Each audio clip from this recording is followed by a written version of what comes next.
should be split. So M-Pesa should be carved out of Safaricom, become a separate business altogether. But this is basically indicating that M-Pesa is actually growing Safaricom's earnings. Yep, they're rivaling Voice now. Something of interest. TSC has threatened to cut links with the Kenya National Union of Teachers. Threatened. Well, they are saying that their reason is simple. There's a certain threshold below which they must not fall. And they say it's fallen between below the 50%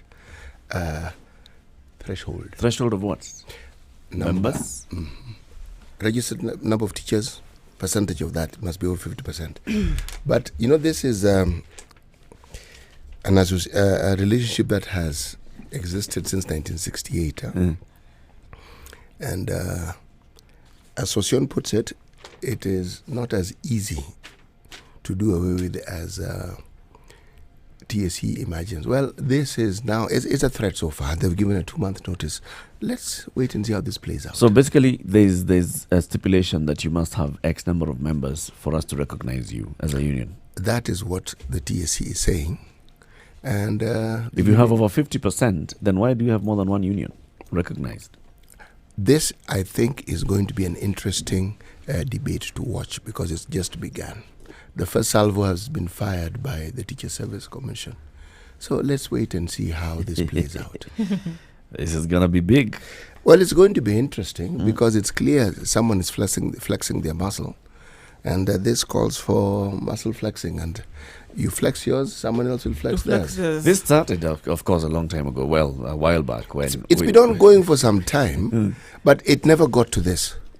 Never? No, it never got to a point where someone is saying we're going to stop recognizing you as the institution that actually represents teachers whom we pay. Yes. I wonder what happens now. So that is Kuppet recognized by TSC? Now, the question that one is asking is, do they need TSC recognition to exist? Well, they get their cash directly from there, so maybe they do. No, they don't get their cash from CBA. TSC. TSC is a conduit. It's the members who pay. Yes. But for CBAs, you don't negotiate with the body you don't recognize. Yeah, precisely, and they've been negotiating all these years. And nothing has really come out of it. Oh, no. A lot has changed. A lot has changed. It's just that some of the demands are met many years after. Later. Not met. They're promises that they will be met. And then, yes, it's always a piecemeal thing. There's your promise this, you get a bit. It's given, you kick a bit of a fast, you go on strike, you're given a bit more, that sort of thing. So this is the reason why. So Kuppet is actually not. It never occurred to me. So Kuppet is actually not recognized by TSC. Obviously, if one body has over 50%, then you can only recognize one body. I don't think they're limited to recognizing only one body. Not necessarily. But as I said, no two bodies can have over 50%. It is not possible. So if the stipulation is that we it is not possible if you're considering that you are referring to only teachers who are paid by the Teacher Service Commission. If you are talking about teachers in general in the school who are working in registered government registered schools, not government schools, schools that have been legally registered by the government, then those numbers would be many. You can download the Standard e-paper app from Google Play Store and Apple App Store. One standard fee, you get to access all of Standard Group's publications, including today's and Financial Standard. Good morning, 20 minutes past 6. Spice of everything nice, everything nice. Spice up your life. Mature, intelligent talk every morning. Spice up yourself. Mornings done right. 94.4 Spice FM, Nairobi. Well, this is a Situation Room. It's Kenya's biggest conversation. We're broadcasting in Nairobi, Mombasa, Kisumu, Nakuru, Eldoret, Nyeri, Malindi. We are live streaming, as we always do every morning, on Spice FM KE Facebook and on our YouTube channel, Spice FM KE, as well as our website, www.spicefm.co.ke. So, in the Situation Room this morning, my name is Eric Latif. We have C.T. Muga and Jerry Thorne and Nduoko. So let's talk about what we saw the Chief Justice of the Republic of Kenya, who's the President of the Supreme Court and the Chairman of the Judicial Service Commission, came out to say yesterday. He says his job is on the line. He's talking about the budget cuts that have been issued on the judiciary, and he's saying, look, budget cuts is one thing, but it's also symptomatic of many other things that have been happening. And I'm coming out here today to tell the country this is what is happening. Our relationship with the other arms of government is not as cordial as it should be. Our relationship with the other arms of government is actually fractious. So this is what has happened. The Chief Justice is talking about the budget cuts, and the budget cuts have an impact, a direct impact on the operations of the judiciary. Because when you get a 3 billion shillings budget cut, it actually goes into what did you want to do with the 3 billion shillings? What were you intending to do? And the Chief Justice is saying we had many plans. This is what we had planned to do. We raised our budget request. We took it to Parliament. Parliament saw it fit to give us the amount that they gave us. So we had requested for 31.2 billion shillings. We were allocated 14.5 billion shillings. All right, so we start adjusting ourselves and our programs to this 14.5 billion shillings, and suddenly we get a 3 billion cut. So what does that mean? It has an impact on everything that we are doing. And that is what the Chief Justice was saying. Beyond just the budget cuts, there have been other attempts and what they call other deliberate attempts by the executive especially to undermine the independence and authority of the judiciary. And that's what he was citing. He was citing, allocation of resources. He was citing how the Chief Justice is treated. Chief Justice, for example, is not treated as a VIP as the other heads of other arms of government. The speakers of the two houses of parliament, for example, he was saying, the others are given VIP treatment. They have access to VIP lounges at the airports. They have access to all these things. The Chief Justice of the Republic does not have access to this. Why is this happening? And you're saying, I look at what we have gone through in the last couple of years, and I feel that we are being unfairly targeted as a judiciary. Let's ignore what we may say were the Nusum Keka rants, all right? And let's just go to the crux of the matter here, which is the judiciary has gotten hampered in its operations over and over again. The executive has many times refused to heed to court orders, basically directly and blatantly refusing to heed to court orders. Why is this? Why are we undermining the independence of one crucial arm of government? Interesting you talk about, or you use the word undermining. I think the very nullification, which of course is what some of these moves to cut the budgets are being pegged on, and nothing is being looked at as the economy. It's being suggested with the rhetoric that this is Uhuru revisiting the judiciary. But of course, in a system of checks and balances, the judiciary is also checked on in terms of excesses, and that will be done by the legislature, who can refuse judicial appointments for starters. Of course, they have the authority to impeach judges. They can create lower courts and can propose constitutional amendments to overhaul the Supreme Court. So in a system of checks and balances, all three do have checks, and the judiciary being checked or keeping an eye on the judiciary doesn't mean that it's in any way, shape or form being undermined. I think the fact that the elections were annulled and we had to do another election was, it exemplified the independence of the judiciary. Whereby the executive could have tampered and gotten involved. Of course, the decision was adversary, or it was, it didn't go in favor of the executive, but it was followed. So that's very significant in terms of highlighting or illustrating the independence of the judiciary.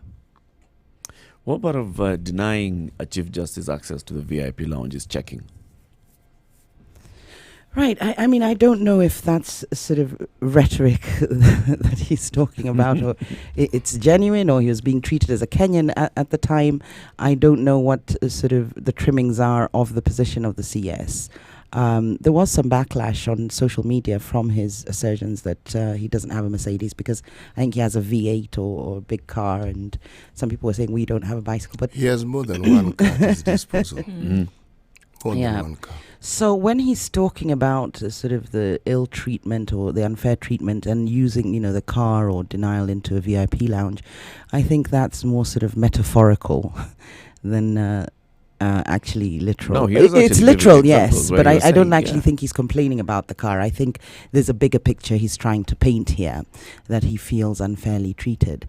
Interestingly enough, the judiciary as an arm of government has always had the most sort of trust and confidence from people. There's always been this respect. So it's interesting to see them come into this arena and almost politic, and quite sad, to be honest. We had a caller the other day call in and say that if the judiciary is throwing tantrums, this is like our father. Who do we look to? It's like going home and seeing your father cry. What are you going to do? So there is that sense that we've lost a pillar. That's my sentiments. There's been a pillar that we've lost in the judiciary, getting caught up in politics, I would say. But they deal with the politics. They manage politics. If you leave aside just their own politics as a judiciary, they are independent up to a point. They can't control how much money they actually get. They can go as far as budget for it and ask for it, but that's as far as it goes. As to whether they receive it or not, that's a totally different matter altogether. And the complaint that, as I read it, unless I'm reading it wrongly, it's about the budget and the budget cuts. Yes, and what the ramifications of it. But he's gone on, he had a televised address to the nation alleging that there's a plot by the executive to remove him. That's, once you start speculating, you're now politicking. How do we know he's speculating? Because there's no proof that this is the case. No, we don't have the proof. He hasn't given it to us. What proof does he have? Because unless you know for a fact and the executive has told you, even if you see it and it's crystal clear, you can't say this because the executive would just deny it. So to me, this is what I mean by politicking. It's not that they're overseeing politics or that they're making decisions in court about politicians. They have joined the bandwagon and they're in the arena and they're throwing mud at each other. So they should simply keep quiet when whatever functions. You see, they're going to be called to account for what it is that they're supposed to be doing. And whatever they're supposed to be doing involves money. They don't have it. Those budget cuts, absolutely, but they already had a backlog. It's not that they were performing particularly well. Exactly. I'm so quite critical of they the had a judiciary, of backlog. course. Yes, they had a backlog, and they had measures of addressing the backlog. Among the measures of addressing the backlog was saying, let's set up more courts, let's increase the number of judges. Now, look at this particular case of the Court of Appeal judges and appointments. So the Judicial Service Commission goes and does its job and recruits judges, sends the list to the president officially and says, we have gone through our process and our procedures, and as required by law, we've sent to you these names and we request that you appoint them. So instead of the president responding to them and saying, this is, I don't want to appoint them, or no, I'm not going to appoint them, or yes, give me some time, the president goes quiet. What is that? That is one arm of government, which is, well, yes, the reason why you have the president to appoint is supposed to also be a check and balance for what the JSC is doing. But the president does not respond. What is that? That is frustration. And you know exactly why we are increasing the number of Court of Appeal judges.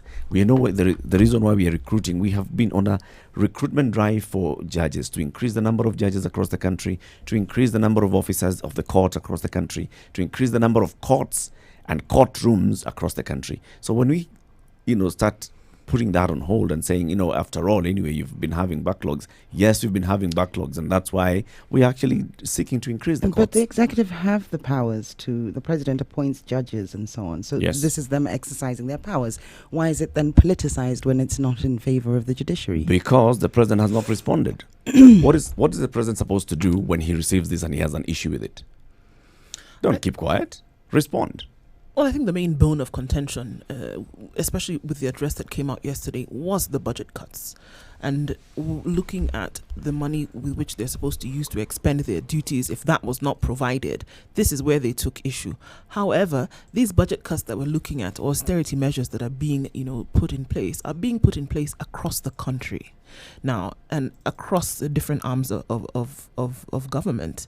Now, it just seems that they are unfortunately complaining because they feel that they should be independent in totality, and that should not be the case. When austerity measures are being applied, it's applied across the board, across the country. And it would seem that, to me, as regardless of whether they were an independent body or not, this should be taken in stride, especially considering the fact that there was a backlog anyway, even before these austerity measures were taken into consideration, or before they even took place.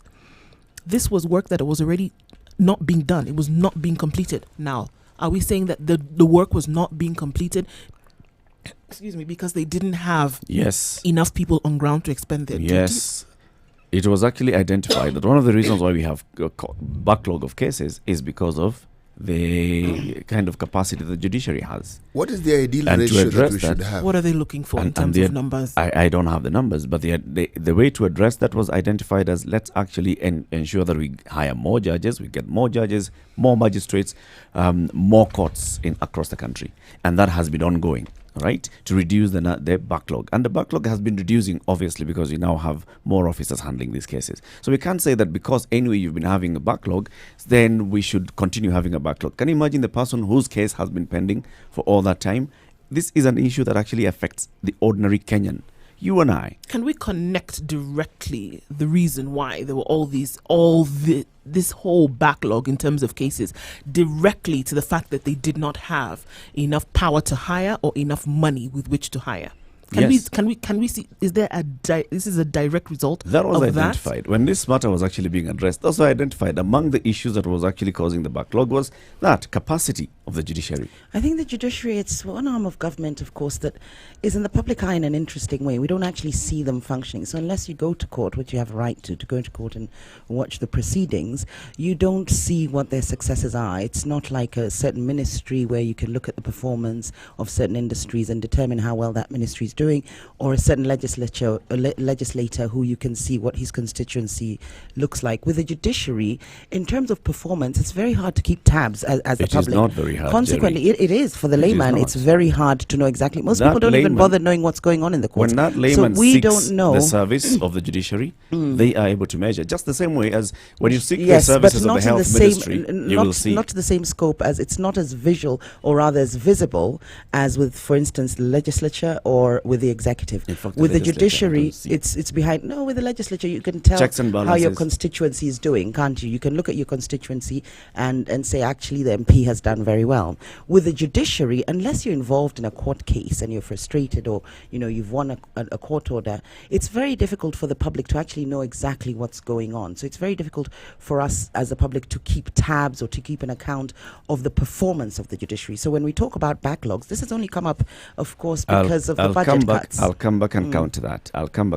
It's 28 minutes to 7 o'clock. Let's take a look at what's happening on the roads. Ready? Okay. Spice FM. Traffic. Mombasa Road behaved very well yesterday at around this time, but today we're seeing a totally different things unfolding. There's traffic all the way from JKIA Junction and heading towards the CBD. Jogger Road is moving at snail's pace, and we have a lot of traffic heading towards the City Stadium roundabout, and that's not likely to let up as we are getting to the thick of traffic this morning. All right, from Garden City on Thika Road, service is smooth all the way using both the main highway and the service lane as well. So right now, really, it is easy street. It's likely to change in a short while, but we'll let you know what the roads look like. Don't assume that what it looks like now is what it'll look like in half an hour, but if you're out early, you'll get there on time with what we see right now. 0719-012-600 is the number to call. We'll keep you updated in a short bit. Mature, intelligent talk every morning. Spice up yourself. Mornings done right. 94.4 Spice FM, Nairobi. Hope you're having a good time this morning. It's 26 minutes to 7 o'clock. This is A Situation Room. My name is Eric Latif. We have Jerry Thorne, Nduoko, and C.T. Muga. We're discussing Chief Justice David Maraga's statement yesterday, in which he told the executive basically, stop messing with the courts. What you're doing is you're undermining the independence of the judiciary. And we are one critical arm of government which is equal just to the other two, the That's executive and the questionable legislature. too.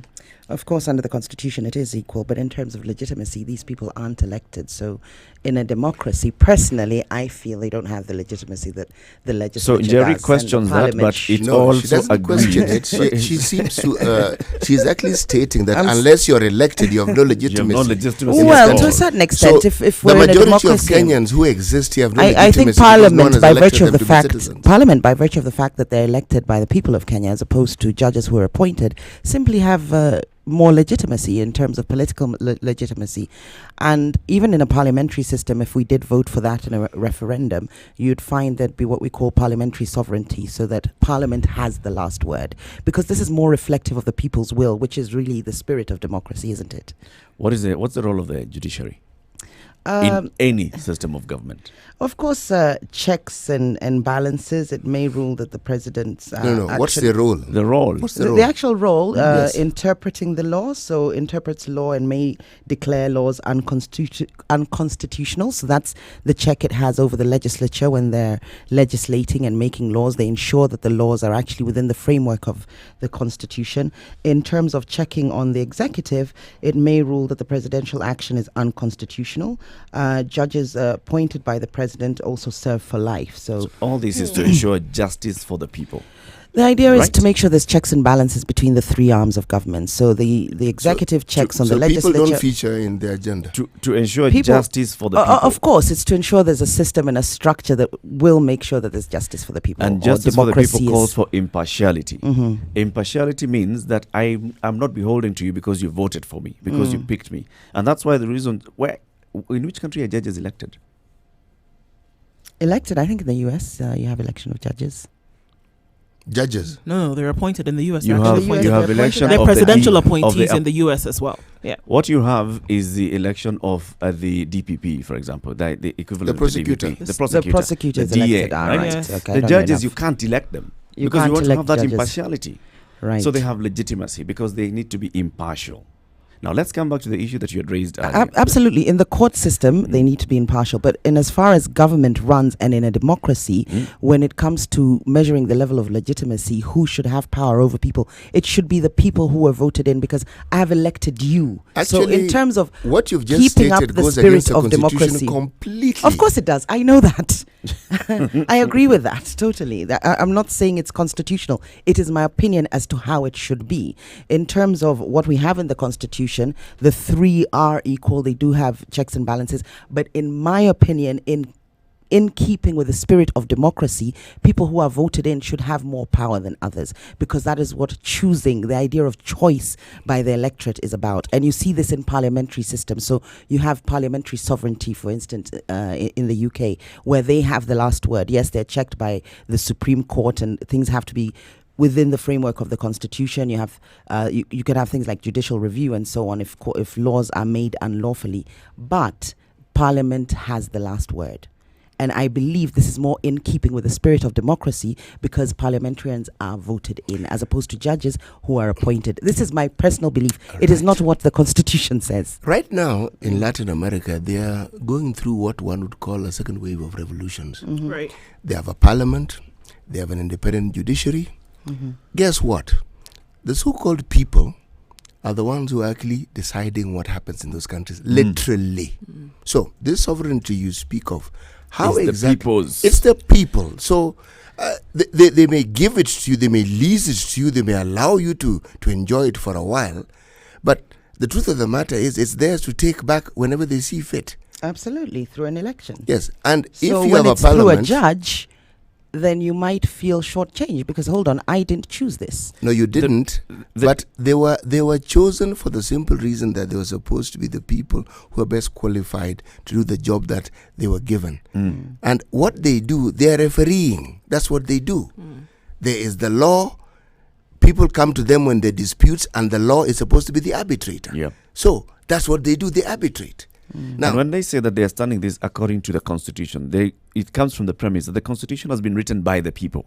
So whatever other laws are written by the representatives of the people, they've got to go by what the people have decided. That's why a law can be unconstitutional, because a band of people have sat in the legislature and actually come up with a law, but the judiciary is checking and saying the people have said this. And if it goes against what the people said, then it's not constitutional. That's why. Coming now to the issue again of the the visibility of the impact of the judiciary vis-a-vis, for instance, the legislature, I'd argue the same thing, that if you went into the main functions of the legislature, for example, creation of laws, how many people would you go to the streets and ask them today, so how would you rate the legislature today in terms of how many laws they've created or the kind of debate that they have? You wouldn't. Unless you actually need to know a certain provision of a certain law, then you'd know that, Parliament amended this, or this law is going through amendment right now. You wouldn't. There's the same way, like today, if you ask me how many cases the judiciary deals with on a daily basis, I cannot tell you. But if I have a case in court and it has taken me 3 weeks to conclude, or it has taken me 3 years to conclude, I can tell you, these courts are taking too long to deal with my cases. Or they're actually being very expeditious in dealing with cases. You can argue it which way you want, Eric, but it's it's basic that legislators are simply more visible to members of the public than judges are. You will have more interaction. No, whatever reason. They're visible. A lot more job, visible. even their job requires them to be visible. Design. Yes. I mean, for instance, if you have a civil servant, unless you go to the office that they work in, where on earth are you going to encounter them? Think of the entire government structure. Whether it is the courts, whether it's the Ministry of Mining, whether it's the Ministry of Tourism. Think of it. Any of these government functions, unless you have business with you would them. essentially have to go within the space within which they operate, then to be able to find out what the operations are. Yes, and remember, they're there for a specific purpose, to be able to ensure that service in that particular area is provided for you. So unless you have a need, you will not need to see them. If I don't want a passport, what would I be going to do with in the immigration? Immigration. Yes. Registration of persons, same. Yes. If you don't need an ID. Why would I go? And once you have these things, until there's a renewal, you never actually go back to them. But it doesn't mean they're not important. I also think that we are sweeping a big issue under the carpet here. So yes, there are budget cuts across all arms of government. A bigger percentage of the budget cuts, of course, going to the judiciary, in terms of how much they had been allocated and how much has been cut. But why do we have budget cuts? Why is it that we actually are getting to a point where we are discussing budget cuts? Where is our money? Are we not paying tax? Are we paying less tax? Who has misappropriated this money? I think that's an economic discussion, of course, and you'd need some It's experts. also a political question. It's not economic. It has I think there's a lot of debts to be repaid. It's not economic. So austerity measures have come in because we're developing as a country, mega infrastructure development and so on. Absolutely. No.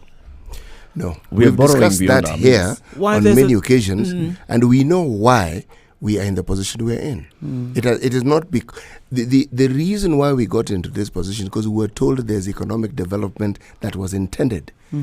Clearly, that hasn't happened. It hasn't been. No, that's a very strong blanket let me repeat it again. That hasn't happened because I think you didn't hear me the first time. The third time, it hasn't In terms happened. of infrastructure development, I mean, just recently we saw the president launch the SGR, the second part of the SGR. So in terms of, that's just an example. In terms of infrastructure development, it has been, it's SGR. not one. Tell us another one. There's Roads. rural Tell us another electrification, one. there's a number of roads in terms of Yes, kilometers. Jerry, There's more on roads many that have been built occasions under you've this said government than that any other government in you've terms said of kilometers. No. How much of No, that no, money no. have we borrowed and how much have we actually Now, this is where I say spent? you'd need an economist to actually come and break that down. No, But you we don't. cannot See. deny the fact that there You has don't. been infrastructure development in You the can country s- under yes, this but you can administration. see how much have we borrowed in the last 7 years? How much infrastructure is actually on the ground in the last 7 years? in relation to the money that In has been relation to actually the brought. I think we money that can't we are ignore the raising and fact money that we we're can't ignore borrowing. the fact So- that the amount of misappropriation of funds is actually quite high. And yes, at this point there could be allegations in terms of grand corruption, but there's a lot of money that has been pilfered from this government. And whether money that was domiciled here or whether money that was brought in that was meant for projects that never took off, this is money that was here, was said to be here, but then all of a sudden it is not there. You have to understand the socio-economic benefits of mega infrastructure projects such as what we've seen the government do. They can take a while to crystallize in That's order the for us story to we actually... are always given. It's not the it's story. true. Yes, but it is either the money truth. is there or It it takes is a while. not there. So Either you money is there borrowed or it's not money, there. but before you feel the financial or economic benefits, Yeah. it can be a number of years. Of course, course. there's But loans you to be need to paid see- back and so on. you need to see and the we see that. infrastructure. We saw that, for instance, with Thika Road, and you saw need to the sort see of the socio-economic infrastructure. activity that it brought Exactly. about. Now, with infrastructure that is being built, remember there's places that were quite sort of remote in the country and underdeveloped. And if you go to those places, northeastern and so on, the kilometers of roads that this administration has built, it's the most that any administration has done. So in terms of infrastructure, we might not see it in Nairobi. Nairobi was quite developed. We saw that under Kibaki and so on. So there's other parts of the country that might not be as visible. And this is one thing I criticize the government for. Maybe their performance communication hasn't been the best. I'm not saying there has not been corruption in the country, but I am saying money has been sent on mega infrastructure projects, and it may take a while before the actual socioeconomic benefits of these crystallize. You need to see the mega projects so that as you see the benefits of it crystallizing, they crystallize around a project that you can see. It can take a while. Let's give an example. Suswa, where we were saying the train to nowhere. It's going to develop as a little town. It's going to create a lot of jobs. There's going to be a lot of economic activity there. It might take a while, 5 years, before we start to feel the benefits. CFSs have been complaining in Mombasa. This is where probably they'll actually move to. In terms of tax collection, businesses grow there. The government can collect more tax and pay back the loans that were used for those infrastructure projects. So it's just a matter of time sometimes. It's patience. So yes, absolutely, austerity measures have been put in place. And this is why you see budget cuts across the different arms of government. But every country has to borrow in order to develop. Now, that's what we're doing. These are mega infrastructure projects. And I am not saying there's been no corruption. I can say both in the same sentence, that there's been corruption, but also a lot of money has gone to infrastructure projects, which take a while to crystallize or for us to feel the benefits, the socioeconomic benefits, and they'll come through. How much money has actually been borrowed and gone into those projects? Right. Now, this is why I said you need an economist to go into the nitty-gritty. Because you need to see them. You see, you can see the railway is coming from Mombasa all the way to Suswa. You can see it. Right? Can you see the dams that we have been paying for? Can we? Why do we need an economist? How much have we borrowed? How many trillions are we at now? 6. And we're still asking for more. All right. How much is it going to cost to build the railway to Susu? How many billions? Billions, not trillions. Yeah. When the Auditor General went about his business, fairly scientific, what we have, what has been spent, what can't be accounted for. How much did the Auditor General say that we lose almost on a yearly That was basis? a query, remember. When the Auditor General makes a statement like that, it's usually an audit query. So very different from allegations or an accusation that money is missing. An audit query... it is missing. That's why it's a That's query. why it's a query. No. Because the money is It's not there. necessarily money is missing. An audit query means maybe the paperwork is not how it's supposed to be. Some things are unexplainable. And usually, whether it's a ministry or parastatal, they're given the time to actually respond to that audit query. An audit query is not an accusation, and this is one thing the media does in terms of misleading the populace. What happens is they say the Auditor General has issued an audit query. Absolutely, and it's looked at, or your default position is that money has been lost in that ministry. But that's not the case. Do And you then what audit happens? what's No, hold going on, on Siti, or let what me has finish. taken place? No, let me finish. What Are happens? those The queries media doesn't come back responded and actually showcase the outcome of that query. So people are left thinking a certain ministry is corrupt. And that's actually, I take issue with the media for that. They really highlight, they'll give it, full headlines, audit query for Is an Ministry Auditor of General's Health. report only queries? No, it's not. And It's a what report we see on the findings They are after queries. investigation. No, And that's these are what, queries. No, it's a report. It's a report. It's just what it is. It The is a report. stages of They writing have that gone report. through this, whether it is a parastatal level, where at whatever level it is, and from the findings that they have gone through over time, they come and give a report based on what they have found. This is what I have found. Not only that, that's what the report the queries is. take place when they're in the process of auditing. Writing the report. No, auditing, Auditing. and you are asked to respond. After all that has taken place, Is when they the write report a is report. The established. report Yes. comes out. So if anything is misleading, is you saying that what the Auditor General does is actually to just query. They do. But when they have their findings, it's called a report, and that's what I was referring to. 0719-012-600 at 12 minutes past 7. You may call in now. Is the Chief Justice raising genuine concerns about what he was saying yesterday? The judiciary is under siege from the executive.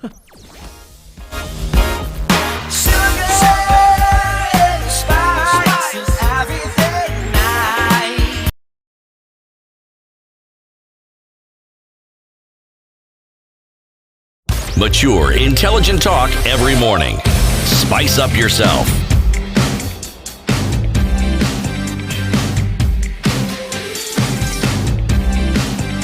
Mornings done right.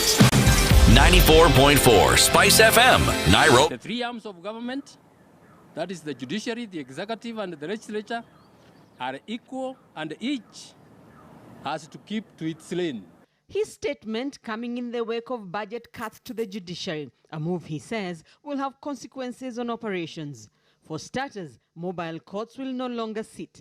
The Court of Appeal circuits in Mombasa, Nakuru and Eldoret will be halted. There will be no fuel for judicial officers, and the move to reduce case backlog will be in limbo. And Justice Maraga knows the motive of the latest move. Why are they interested and interfering with our affairs? You want me to tell you why? They want to control the judiciary. Some CSS and the PSS are bragging that the CJ will or should be removed before the end of this year. Really? Kumbe hii nchi kuna wenyewe. Some of us are serving at their pleasure. Let me tell you, my friends, the CJ is here exercising the mandate given to him by the Kenyan people. They are even bragging that they want again to have the judges and magistrates vetted.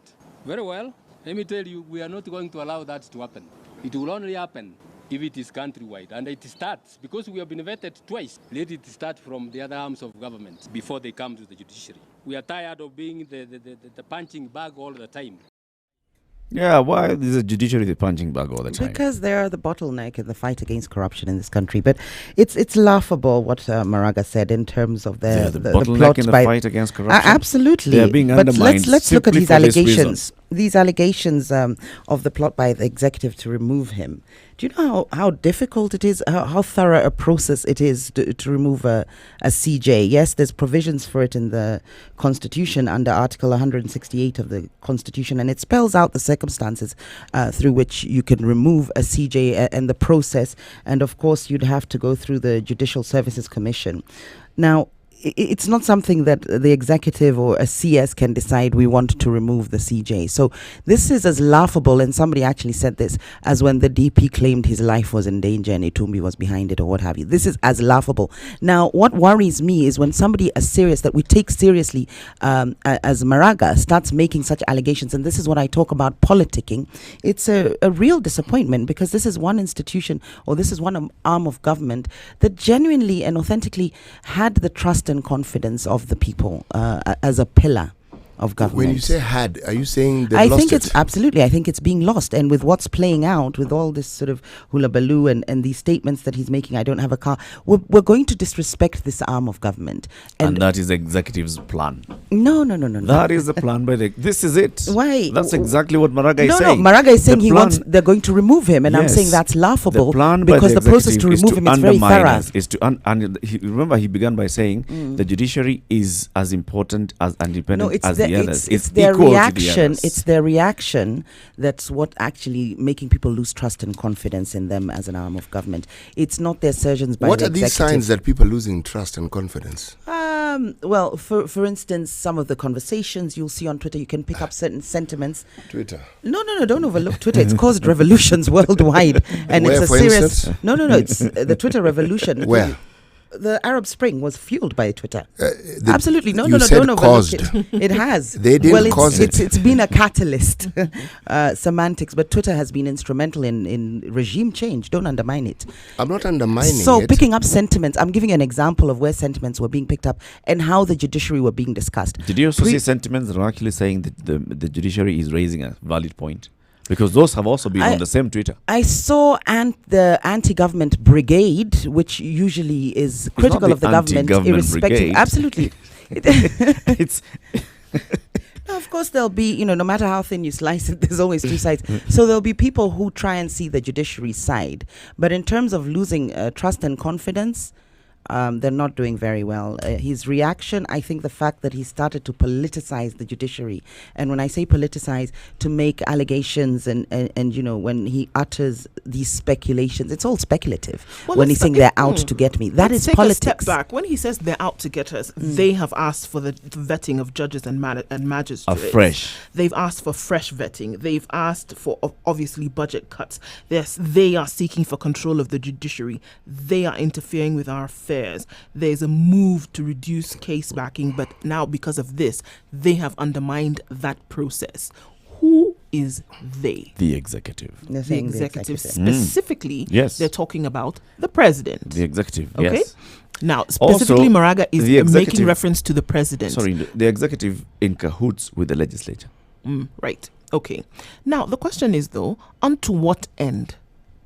You see, this is I have where my- you get. I This have is my where you what get if. the background of This is where you I get have to my it, what because if. then, unto what end? I have my what if. Because are we seeing cases within that are being held at the stage or at the level of the judiciary that we don't want to see to their expend? We don't want to see that those expended, and that's why we would want to throttle the judiciary in terms of what they are doing. Because the question is they being who? Now we've said the executive.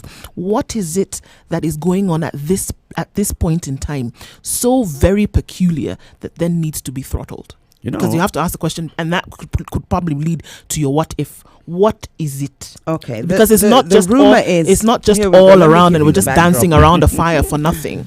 The rumor is that there's certain judges that are hostile towards governments in terms of stopping some government initiatives and so on. And they've been wanting to remove these judges. Now, this is what, of course, is coming out of the judiciary. Furthermore, there's rumors that because of the annulment we saw of the election in 2017, and there was a statement along the lines of, we shall revisit, this is the jury being revisited, i.e. being punished by the executive. First of all, it's a little late in the day. The damage was done, and annulment is quite a serious issue. And to me, really paints the picture of how independent the judiciary is. I mean, you annulled a whole election. And, when we talk about... refusing to accept that. Who's refusing to accept that? The executive. The revisitors. No.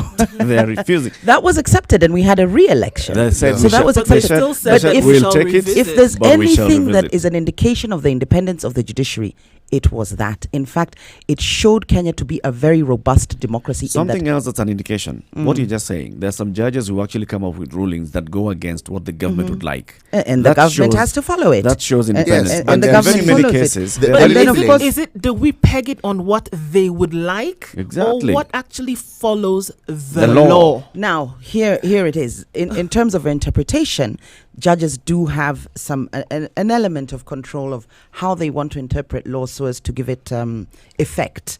And sometimes people can complain, actually, that's unfair. I've brought it up time and time again. The Kidero case, I keep bringing it up, where I think a judgment was made that actually ties the hands of government in terms of trying to fight corruption. So judges do have scope to interpret the law and give it effect. They can be mischievous in their interpretation, they can be literal and so on, to give it effect. So maybe that's what government is complaining about when they say you're being hostile towards us, you're interpreting the law maybe a little too stringently when it comes to some of our initiatives. Has the government and so appealed on. and lost?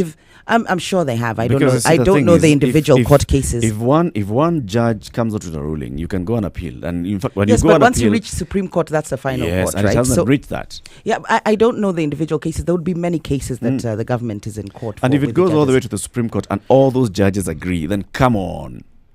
Really, you can't say that I all think this those judges decision are that basically I in cahoots. discuss is at the appeals court, but they would need grounds to appeal. It can't be that you're just trying to change the law for the sake of it. But of course, the judiciary also takes issue with the fact that the president, they say failed to appoint the 41 judges recommended by the Judicial Services Commission. So yes, there is some sort of, I'll call it beef between the two arms of government. But really, that's how checks and balances work. And you can't have the judiciary throwing tantrums because they didn't get the budget that they wanted. And this is what this is all about. And you can't have the government throwing tantrums Because because the ruling The isn't judiciary is in the your government. favor. This is the other thing. When we The talk about the executive. government, You can't have the executive just throwing tantrums because they feel that the judiciary is not going by. but that's not by the their case. wishes. That's not the case. The Unfortunately, judiciary has it's made being read as the case. The judiciary has gone against the government so many times. Yes. And I've given you a very good example of when they annulled the election. And the many now, times why weren't budgets cut then? that Do you understand what I mean? We have to take austerity measures. There's debts to pay and so on. So that's a completely different thing. The judiciary has politicized Maraga is raising the effect issue of the budget. austerity measures on He's them. raising the issue of the budget cuts alongside the other attempts they- at undermining the are they- No, judiciary. no, are he's they- brought in are they- everything together are and they he's that being any- political. That thing of saying let's revet the judges. So we had a whole judges why and not? magistrates vetting board that completed that job over 2 years. They did that, and then you're saying let's revet these judges. If there's What you're corruption trying to within the do- judiciary, because this- it is the very foundation of justice, the judiciary, and if you feel there's corruption, why not revet them? What are you scared of? Nothing. He's saying Then let's do let's that. do it. Let's do that, but also let's vet everybody, because what you guys are trying to do, Nationwide, yeah. this is a joke. You guys are coming at us. You guys are actually trying to derail our work, and I'll come back and tell you how they're trying What to work? derail their work. 0719-012-600. That's 0719-012-600. The phone lines are now open. You can join in this conversation. This is the Situation Room. It's Kenya's biggest conversation. Remember, we are live streaming on Facebook, Spice FM KE. Good morning, 7 o'clock.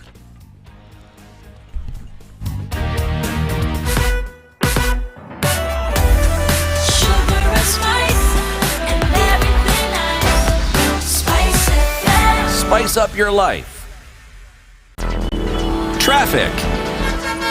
Yay, okay, Ngong Road flowing, no wahala at all. As we are looking at it, Mombasa Road, again, we get problem all the way from JKIA, not the flow at all. As we ask, say, how you day, you not day at all. Ngong Road, we get trouble. Mombasa Road, we get trouble. It be like, say, as we dey come off for Thika Road, safe. I don't know as we go do them today because jam day everywhere. 7 o'clock, now is fit be now. I don't know what to do. As you day for road, now you go day for at least another 1 hour. You fit call us 0719 012 600. Make you see us we help you fit come out for road.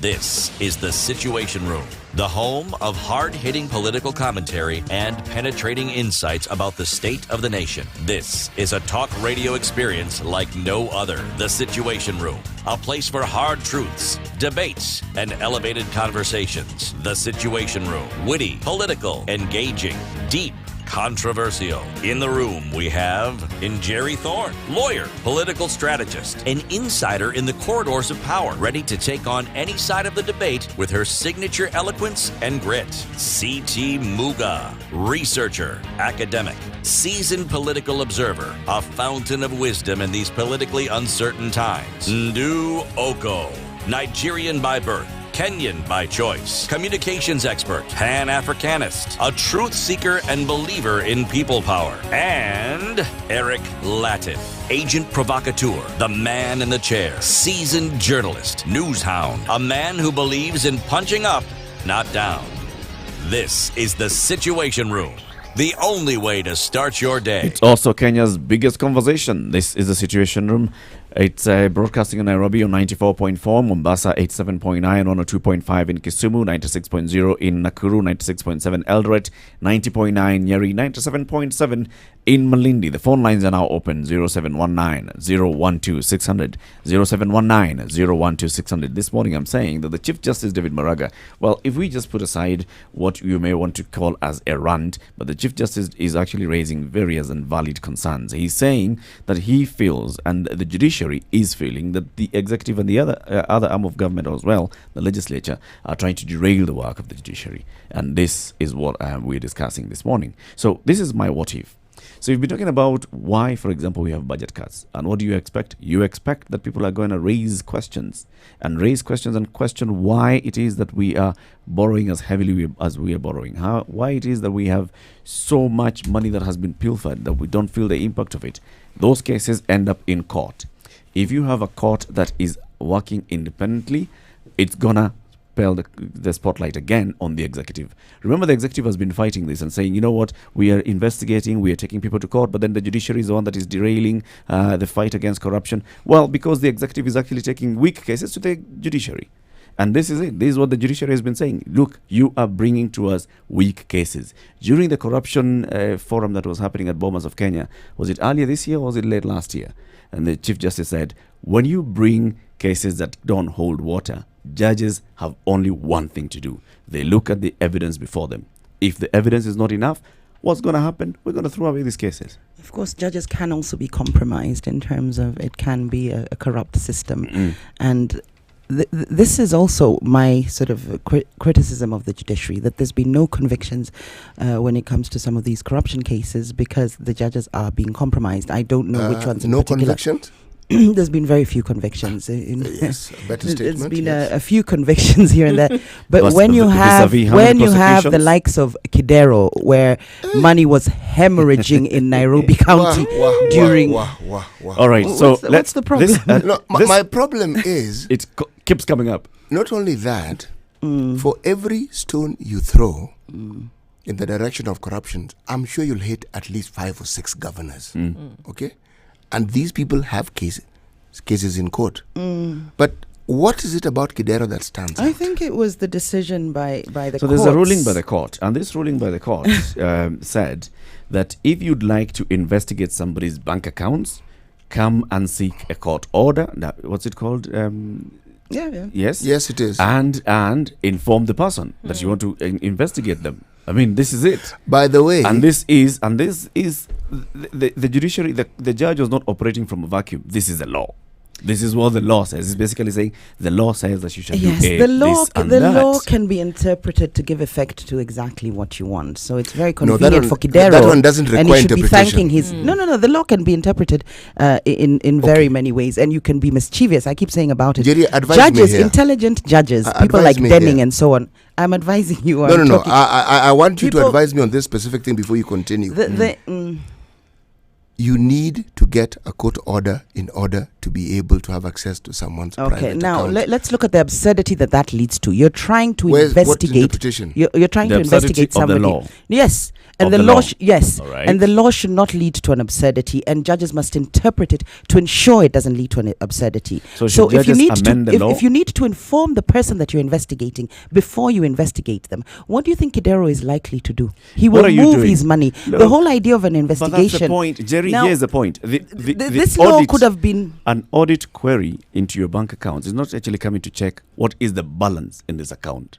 It's coming to check No, money there was, trail. there was Activities. also Activities. injunctions to stop them looking at his wife's account. Yes, There was, and it's not about the there was balance in the rulings account. that It's the some evidence. activities There was in that ruling. account. There was ruling. Some evidence was inadmissible. What you're doing here, I mean, your right to privacy, especially as a public figure, it's not an absolute right. It's not like torture and so on. Corruption or the effects and consequences of corruption far supersedes this guy's right to privacy. So the judges are trumping or using his right to privacy and so on, and making that more important than the consequences of corruption. So these judges have been very mischievous in their interpretation of the law, which they can be. Judges can interpret the law to give effect to what they every want. lawyer goes to court with a side, and when their side doesn't win, they say No, that this no. judge- If you look this at these judge judges, has actually Eric, misread Eric, and Eric, misinterpreted. Jerry has a point here. Misinterpreted. No, it's not misinterpreted because she's actually premised it and argued it. Well, think.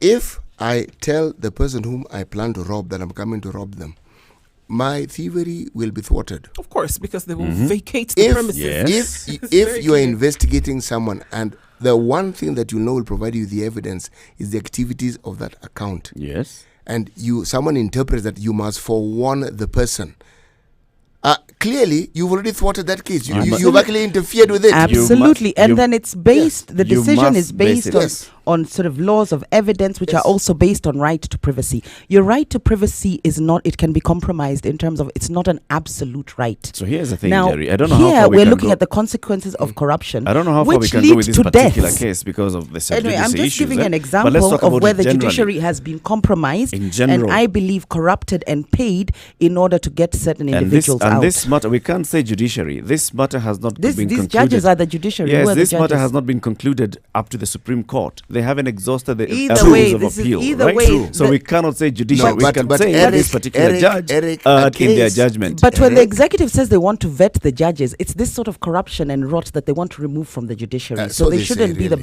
backlash So that they we see say. from the So judiciary. they So say, they but say. I think at the same time it goes both ways, and we have to. I think just because the judiciary is an independent body, and just because they don't want to be set up against checks and balances per se, it doesn't also then give the executive the right to then say, well, we're going to scrap everything and start from the beginning, because there are certain cases in which judgments were made that did not go along to their wants or their desires. And we can see that in a lot of cases where they ask for this vetting, it is because of that certain cases that were ruled upon or that were adjudicated in a certain way were not according to their desire. And that is very clear, and we cannot escape that fact that is what has happened. So on both sides here, it's very clear that, that you give and you get a little bit. There's pull and push back on both sides of this coin. And it's very clear also that, look, what Maraga said, we're not going to give into this we're not going to give into this again. We're not going to allow this to happen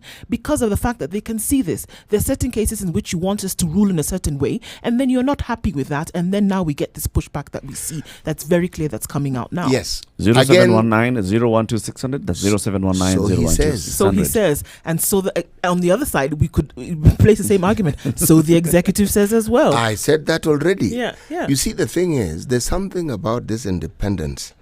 As we've been discussing, I'm thinking, you see, the judiciary could be kicking a fuss because the so-called independence of power that they have is actually being curtailed. The check and balance is actually applying to them, and they don't particularly like it. But I think also once they got into, we also have to accept the fact that, be they as independent as they are, there still is a system of checks and balances, even with their appointments, and they have to accept that as well.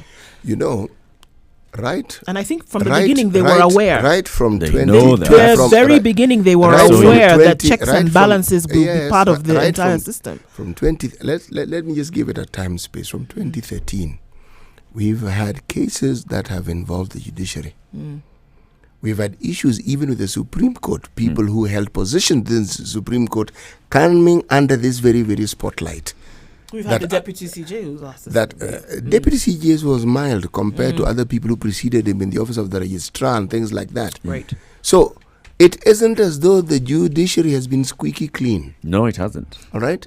And the issues that we've brought governors to court and the things that we keep pointing fingers with regards to the executive, fingers have been pointed at the judiciary as well. So again, it makes it difficult for them to defend their position, because if you, the judiciary, have had cases where you've had money that you can't fully account for, and then you want more, someone has every right to ask and say, excuse me, we do have a problem that is still unresolved here. Right, and but this issue is not what I'm discussing here. What we're discussing is now the politicization of all these things.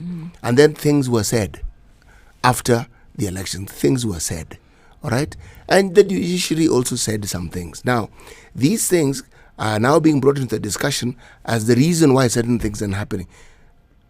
There is one reality, though. We actually don't have money.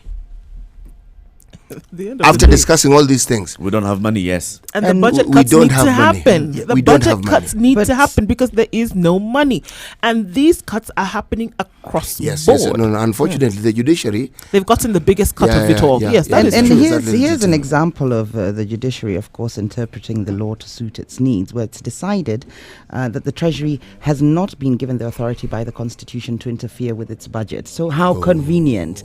Did you see what I mean? The law can be interpreted to give effect to a desired objective, and that is what the judiciary will do here. Of course, the Treasury can determine what goes to what, depending on the state of the economy. So, for instance, let's say we were in war and all our resources had to be put together, and say we were attacked as a country and all our money had to go to war. I'm just giving a very extreme example. To defense. Absolutely, to defense. And the Treasury decided that, well, we're going to have serious austerity measures and serious budget cuts. The judiciary cannot then come and say, actually, the Constitution doesn't let you do that. So this interpretation of that provision, of course, is, again, it's to their advantage. Let's pick up this call. This is our friend from Nakuru. This is Karaoke. Good morning, Karaoke. I'm all right. Good morning. How are you guys? Good. Guys, I love you. When I hear you very early in the morning, in fact, I know our country is at the limelight. Very good. Hello, Jerry. Yes. Back again. Oh gosh. I'm Karaoke Tega from Nakuru. I remember. What do you think about what we're discussing this morning, Karaoke? The judiciary. You are talking about what? Pardon? The judiciary. What the Chief Justice was raising yesterday. That's why I want to comment, because sometimes, I sympathize with him, but on the other hand, my question is, hello? We can Yes, hear we you. can hear you. My question is, a person of caliber, of a Maranga caliber, I don't think he is in a position to say what he's saying. Despite the fact that, well, he's under the executive as well.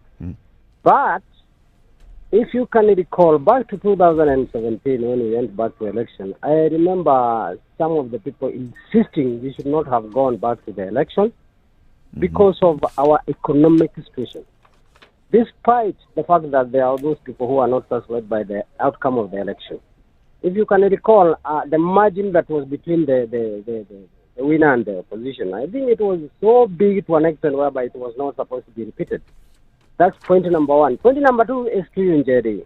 If we are talking of a judge appointed to be a life judge, that thing, to me, I think it does not make any sense due to the fact that despite we have that clauses in the United States judiciary, even I don't think they are despite the fact that we are different in colors or maybe in terms of education and understanding, I don't think they are in the right position to tell me that somebody has been elected for life. In our judiciary, I don't think there's anything to do with that. So That they kind should of not a have clause, security of tenure. Of course, we have security of tenure, but it doesn't mean he is there for life, isn't it? He shouldn't be there for life. So Is you that should have what a you're saying? term. And that's what you are saying, Jerry. I was here. I was listening to you this No, morning. she didn't say And that. I heard you talking about, and I remember 2000. I mean, early this year, with the United States, the judge who died, if you can recall, he was replaced to somebody to take his position. No, for those are life. judges of the Supreme Court in America. Supreme Court. And that's what I'm saying as well. We also have Supreme Court in Kenya, don't we? And they have security of tenure. Tenure, and yes. But is that for Just life? security of tenure, but no, I don't think. There's a retirement age. There is retirement age of 70, but in the United States, there's nothing like that. What I'm saying is that to that one, Jerry, I don't think, well, you'll comment about after I wind up. Point number 3, in terms of the lawmakers in our country, I have heard you arguing about them. I don't think some of our lawmakers in our parliament do not even deserve to be there. In the first place, even some bills that are brought there to maybe to help in terms of developing our country are refused or are brought down just because someone does not understand. I think it is high time for our lawmakers should be, if not taken to school, but to be brought Could I ask you a question, Mr. Karaoke? Clearly, you know of some lawmakers who perhaps are incapacitated in understanding what goes on. Could you give us an example of such lawmakers? No, I will not give that one. I will create some havoc here and there, So what I'm saying, and in fact it is even in your mind, that some of us brought down a bill that was meant to help some areas in our country so that we can come up in terms of development. But in this case, you find law bringing it down just because they want to show their bosses that we are here, we are in a position of power so that we can do it. So I think it is a high time. Despite the fact that we are not going to be taken back to school, I think it is better for them to be brought before theirs so that they can be taught what is known as wisdom. What is wisdom and leadership? So that they can be able to execute their duty the way it is supposed to be. Asante Anyway, Karaoke. Have a good one. This morning, just because So I think you didn't raise an issue about. I think I might have slipped up and said for life. No. I don't Did I think not? you did. We did not. We didn't hear that. No, You did not. He heard it. Okay, We I think didn't. Karaoke heard it. You didn't. You talked about being elected. Yeah. That's what Oh, you talked yes. about. No, I talk about the idea that judges don't have the legitimacy that parliamentarians do. This is my opinion. It's not as per the Constitution, or shouldn't have the same legitimacy if we're trying to uphold the spirit of democracy, i.e. give people the choice. Because, of course, judges are appointed and legislators or the legislation is elected. And for me, that is more in keeping with the spirit of democracy. And you do see it in some parliamentary systems where you have parliamentary supremacy, where the parliament has the last word. It's parliamentary sovereignty. You see that in some systems, and maybe that's what we need to bring in so that we eliminate this deadlock that we see in government from time to time, such as this. Maybe when we're bringing in amendments to the constitution to bring in a parliamentary system, if we do so and we have a referendum, these are some of the provisions we need to maybe look at in the constitution and create this parliamentary sovereignty, because for me that is more in keeping with the essence of democracy, in giving people the choice and making sure that the buck stops with people that you have chosen, not people who are appointed. Not people who you've basically decided that these are the ones. Let's take this one, last one. Dr. Mike, good morning.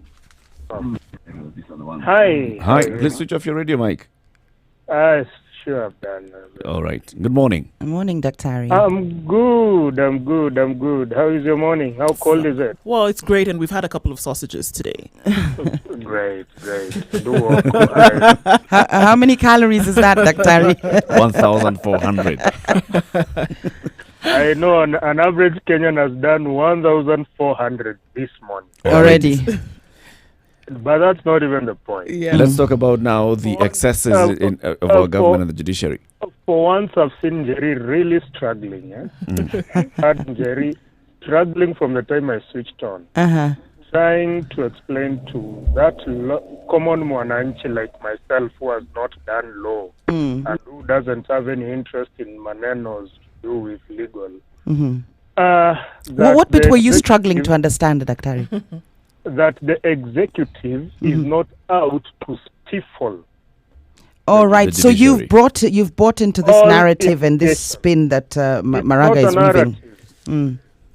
The only problem I have with the whole situation is the way Maraga put it and the way he carried himself throughout. His body language looked like that of a very besieged, head of an arm of government. But whatever he said pointed out towards, a government that has everything to defend. In fact, this is one of those governments who are really they will struggle even to explain surpluses in their budget. Leave alone even the deficits that they cannot even explain up to now. I followed some few cases. When I have time, I follow through some of these cases. At times we are called to court to testify on some of those things. And I see proceedings in court. For sure, we have some of the most brilliant magistrates and judges who have the interests of the country at heart. And I will explain. The current challenge facing this country is corruption. Okay? Most of those rulings that have been made just with the sole purpose of fighting this giant called corruption. There is one judge who actually could not even raise bail because of how tight the bail conditions were. Looking at also, even before the election, we had close to 13 court orders against the IEBC. That's where I mean the government. That actually would be misconstrued to mean that the judiciary is out to stifle government business. But look at it. What is there good to speak about this government and anything to do with money? What is there so good that you can even explain to a 2-year-old? In fact, I struggle to tell anyone. Do you know, Dr. Harry, I can see why you would be biased, because you start from a default position of being accusatory towards the government. So when your perspective on this particular issue is going to be skewed, and that's why perhaps you found it difficult to understand. Absolutely, it is his perspective, and it's based on his reality. I mean, the judiciary is reacting to the treasury and austerity measures, and they have then gone back and interpreted the law to mean that treasury has not been given authority by the constitution to interfere with its budget. Who decides the budget in the first place? Let's look at the facts here, as opposed to making you are actually let the doctor continue with his argument to its conclusion. Let's not create a new discussion. Let's hear him, Dr.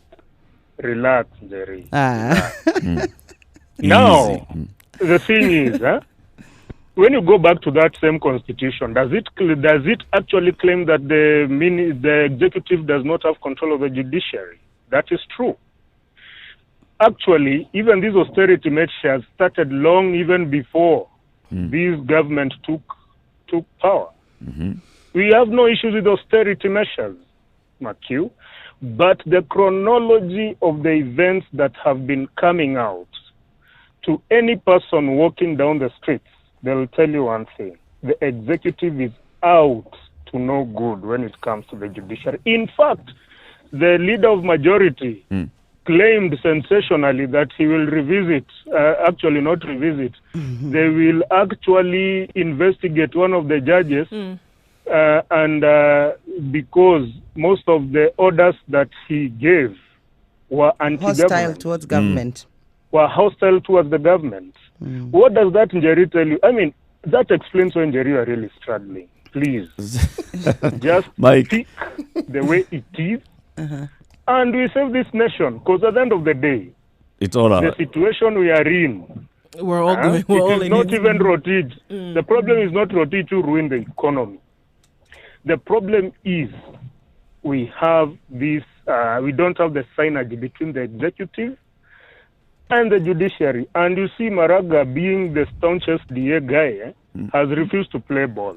You look at Kinagishero, those other guys who actually swore in presidents at night, and you'll get to know that Maraga just decided to do his job. And because of that, he's actually being attacked. I'm not saying you don't think he's austerity catching measures. feelings unnecessarily? Absolutely not. I only have one issue with Maraga. He should actually invest more when it comes to communication. And what about corruption And, within the the way to judiciary? address- Are you saying there's no corruption who within is the not judiciary? corrupt? Oh, so we Who is just not accept corrupt? it. So you've accepted there's You're not corruption within the accepting judiciary. anything. And There are you say, ways well, of that's the way fighting it is. corruption, whether in the judiciary, in the Listen, executive, there in the is. judiciary. That is the thing. When it is a matter to do with corruption, let it be handled as such. You And are it a is in criminal. terms of vetting and the suggested vetting, the proposed vetting. As a lawyer, if you are found to have been engaged in any corrupt deeds, that does not mean the whole legal fraternity is corrupt. No, the corruption within the judiciary is systemic and systematic. Thank you very much, Mike. Asante sana, Mike. Have a good day. Thank this you. Is the Situation Room. It's Kenya's biggest conversation, broadcasting from Nairobi on 94.4. It's 25 minutes past 7 o'clock. Well, we have been talking about the judiciary, what the Chief Justice David Maraga raised yesterday, saying that he feels that all these attempts culminating in the budget cuts were just, a ploy by the executive and the legislature to undermine the other arm of government. And he's saying we are equal. We are all brothers of the same mother, children of the same God. Who said that? Good morning. I'm just translating that. Good morning. This is Spice FM.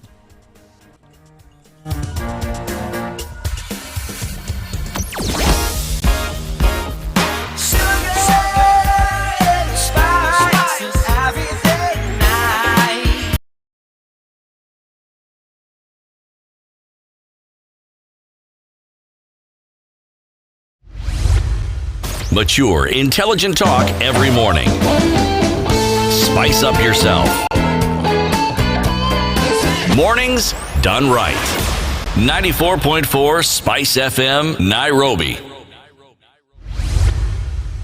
It's a Situation Room. It's Kenya's biggest conversation. We're live streaming on Facebook, Spice FM KE, on our website, www.spicefm.co.ke. In Nairobi, we are on 94.4. In Malindi, we are on 97.7. My name is Eric Latif. We have CT Muga and Jerry Thorne. We have Nduoko. Talk about something, Ndu. Talk about something. Well, yeah, it seems that there is a lot of talk about something. And a couple of days ago, we had the news pop up about another song that has made its way into the limelight, and we have Ezekiel Mutua once again up in arms, talking about the fact that this cannot continue to happen when it comes to young artists using their talent and going off the bridge morally and ethically.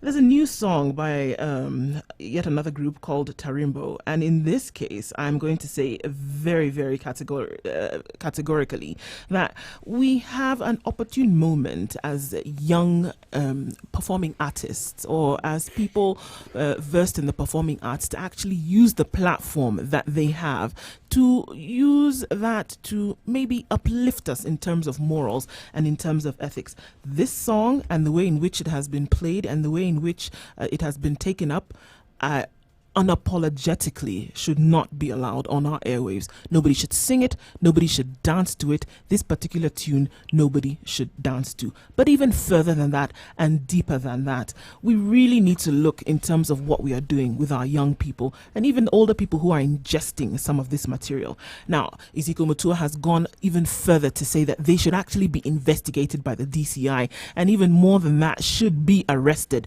because a lot of the lyrics that are being used in this song are akin to rape and violence against women, and we've allowed it to come in because it has been under the auspices of music. And we say that this actually is a very powerful tool. Music as a tool has been used for politics. It has been used for conflict resolution. It's a platform upon which a lot can be decided. We can use this opportunity. We can use this platform when an opportune moment where we can use this platform for something good. But we seem to continue going down a spiral trend whereby now music is used towards the detriment. And we may say it's just a song, we'll sing to it and we'll be done. But what it actually does, it actually gets into minds and it actually begins to change mindsets. In this case, we see a song that is going against morals, and it's actually perpetuating things like gender-based violence and rape. Is it the only song in our airwaves that promotes such negative sentiments? No, it's not the only song, and maybe this is an entrant into which now we need to have this conversation on a very serious note and say, so where do we've allowed... Because these are Kenyan artists. What about artists from the other parts of the world? Whatever genre of music, some who have even far more explicit. Absolutely. Exactly. Gangster rap music. Yeah. It glorifies crime. It does glorify crime. It glorifies gender-based violence. It glorifies rape. All of it. And I'm saying, it's about time. In fact, I think it might be what's informing some of our musicians. This is what we grew up on. It's about time that we need to look at it as that and say, we can't continue to allow it in. And I think at this point, yes, Ezekiel Mutua does have a point. He does have a point because we've allowed it until the point that people think it is the right way to go. And we can't have that, because then we have young boys at the age of 8, 9, 10 years old who are ingesting this, and actually now it becomes part of their mindset in terms of violence, in terms of, and we're talking about gun violence, gangster rap, the stuff that we listen to or that has made it onto our airwaves that we dance to and kind of bop our heads to. But don't realize that it's actually inculcated us, and it's actually part of then our mind thinking, whether it is latent and it comes out later, but then becomes a set of beliefs or a set of creed that it's okay because it has come through the form of music, without realizing the very powerful platform that music is. I laugh because I'm reminded of the 70s going on in the 80s when disco music was at its very apex. Disco, did you say? I said disco. And D-I-S-C-O. yes, and it wasn't disco if it wasn't ear-shattering loud. And now one didn't understand the ramifications of this until these teenagers and young people in their 20s got to their 40s, and suddenly you had a whole generation of people who had hearing problems. I agree with Ezekiel in this instance, although I don't think banning it is the actual solution. Some would argue that it's a violation of the freedom of expression. But of course, this right enshrined in the Constitution, it doesn't come without its limitations. So as soon as it's akin to hate speech or it's insightful, then of course it's something that might be we need to regulate. But it's more, I think, reflective of the society we live in. And I think therein lies the problem. As opposed to us banning certain songs coming out, we should get to the root cause of the problem. Why is it young adults feel the need to express themselves? Why are they this sort of explicit? Why are they this vulgar? And I think the onus also is on the parents to ensure that kids don't listen to certain music. It's not for the government to tell the parents what to do, because, as you say, it's also very hard to enforce. How do you tell people? Do you go to everybody's house? You can ban radio stations from playing that sort of music because there's a licensing That's where issue. the mandate is. The mandate is ban this from being played in public places. So Yeah, that's radio stations, that's discos, that's... But is that the solution? Does that mean that children still won't hear it because they can hear it in the homes and so on? So I don't think Mutua's approach is the solution. If you produce a song knowing very well that this one is going to have a limited circulation, then really... I think we have to go to that. The inverse happens when Mutua gets involved. This song gains notoriety. I want to hear the song. I haven't heard it. Trust me, with the kind of beliefs that you have, you don't want to hear it because it's going to annoy you until the point that, it's going to really get on your nerves, especially with the views that you have about the protection of women and sexual objectification what I'm saying of women through music has been there. In this case, if you look at the production of a music piece, it goes through very many levels, from the writing to the recording, and then it passes through producers, and it goes to until the very final edit. It passed through all of these people, unless they were just going through the mechanics of it. They heard this music, and I think now all of them were okay with it. Exactly. Either they were okay with it, or they didn't really pay attention to it. And we're saying at that level also, if we're looking of what should be done, if we're looking at where to start in what measures need to be taken at that level, at the very beginning, when something comes on your production table or comes on the editing suite, what then are we doing with it? Listening to the lyrics, it's not just the production of it or the beat license, my dear. Yes, but then the licenses are also, interestingly enough, the licenses are also given on a moral and ethical standpoint. I'm saying they should be. They should be. So, should we take this matter to Parliament, or should we just take it straight to the judicial system? And see who deals with it. You know, guys, this is what Ezekiel Mutua has been raising over and over and over again. And because he has not been going into a sphere that touches on you, you've been fighting him back. Now, this particular one, you can actually see clearly and glaringly clear. Did I say clearly? Glaringly clear that this is what Ezekiel Mutua is saying. We'll understand what you're saying. Red lorry, yellow lorry. Come on. Yes. So we're discussing what Ezekiel Mutua has said recently with regards to a song by Ethic, and he says this song is promoting... Interestingly enough, his name is Ethic. The name of the group, is Ethic.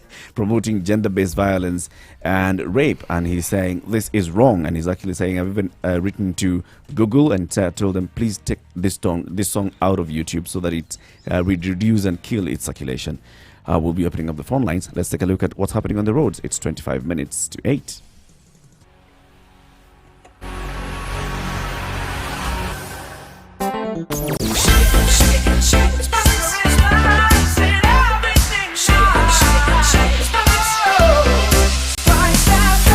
Spice up your life. Traffic.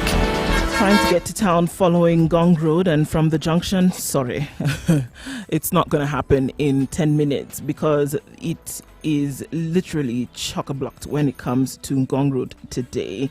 And everybody's asking, what is going on? Well, that's what's going on. Traffic, if you woke up late, just stay home for another hour or so. It wouldn't make the difference. You'll get there late, but you'll get there. Mombasa Road at Simba Cement, traffic is actually moving on both lanes. But then when you get to the General Motors section, you will have some problems. The boys in blue are on the road trying to do something about it. To get to town through Nyayo or Mbagathi or not to, either way, you're going to get stuck because there's traffic on both those roads right now. Thika Road is a total mess, starting from Safari Park Hotel. If you didn't wake up early, this is where you're going to get stuck. This is where the bottleneck is. 0719-012-600 is the number to call. We'll try to get you out where you are, but you've not left. Stay home for another hour, and then you can leave after that. That's my advice. Mature, intelligent talk every morning. Spice up yourself.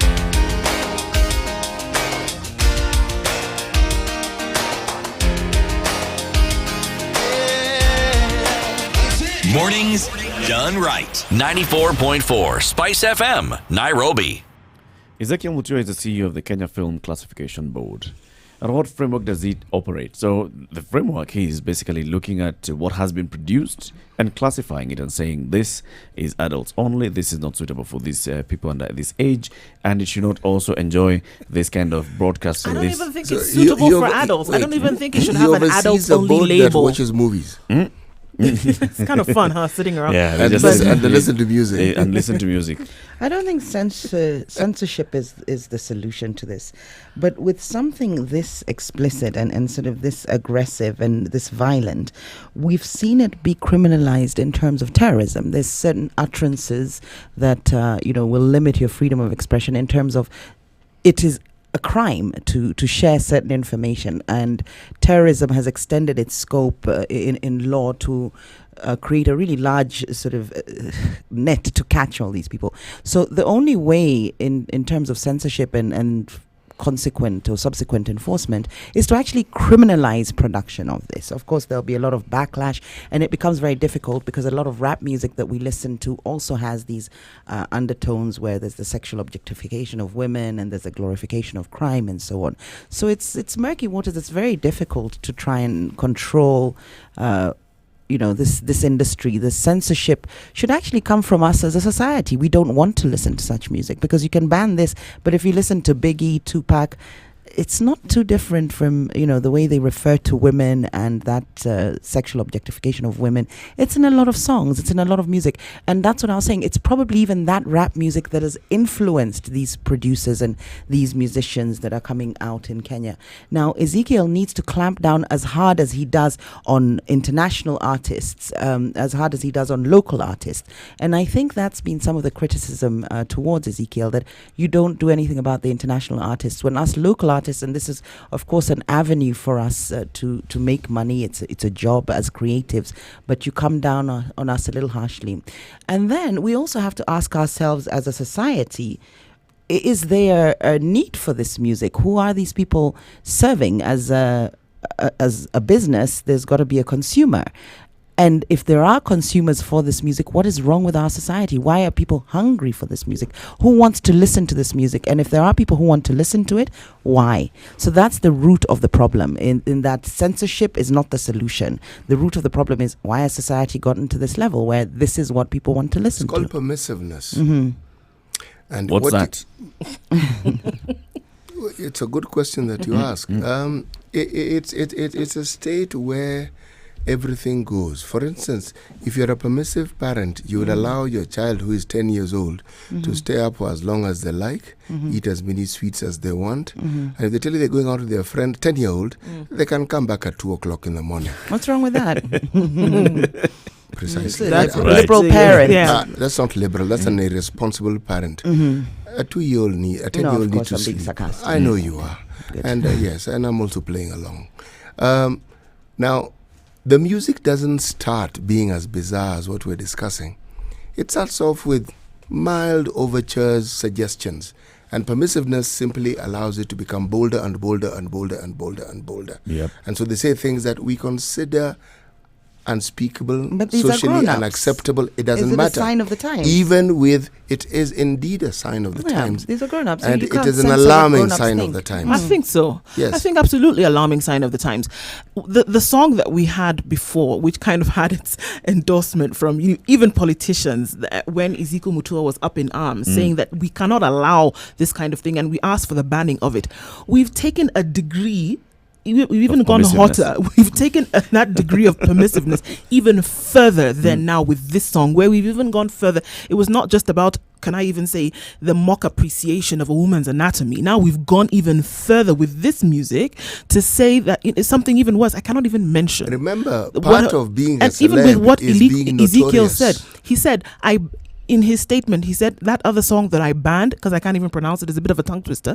The one that I banned, now we've even gotten worse with this one that we've done. And you guys told me that what I was doing is that I was being too hard and I was throttling the creative process of Kenyan artists. And this is what you said. Now look at what they have gone and done, even worse off than what I was complaining about previously. So people have been questioning, what gives Ezekiel Mutua that mandate? Who gives him that mandate to be the moral police of the society? That's his job. That's his job. That's what he's been appointed to do, right? Yes. But no, when he was raising those other questions, that's what people are saying. I mean, come on, really? Do you really know your job? He is doing a good job, because when you raise these questions, when you point to these things, you are stopping people in their tracks and say, look, you may be That's where permissiveness comes in. You may be letting this thing sort of like go by, but look, this is actually what it's saying, and this is the import, and this is what you'll expect.